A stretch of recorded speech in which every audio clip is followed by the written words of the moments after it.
Hello दोस्तों, फिर से स्वागत है हमारे यूट्यूब चैनल में। तो दोस्तों, आप देख रहे हैं बेस्ट ऑफ न्यूज भोजपुरी।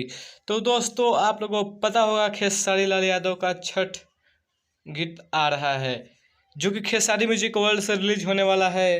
तो लगातार खेसारी लाल यादव संघर्ष 2 का प्रमोशन, मतलब स्टेज शो, मुजफ्फरपुर में स्टेज शो, समस्तीपुर में स्टेज शो, कार लॉन्चिंग लगातार कर रहे थे। फिल्म शूटिंग, राजा राम का फिल्म शूटिंग कर रहे थे।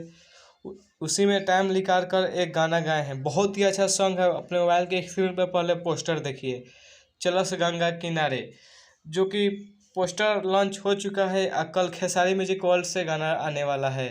तो गाना आते ही तबाही मचा दीजिएगा और ट्रेंडिंग नंबर 1 पर ट्रेंड कराने लगेगा। बस हम इतना ही कहेंगे कि गाना को प्यार से शुरुआत दीजिए, गाना को दबाकर सुनिए। अगर हमारे यूट्यूब चैनल पर नए हैं तो चैनल को सब्सक्राइब कर लीजिएगा भोजपुरी का हर खबर ताज़ा देखने के लिए। तब तक के लिए बाय, मिलते हैं नेक्स्ट वीडियो में। जय हिंद, जय भोजपुरी।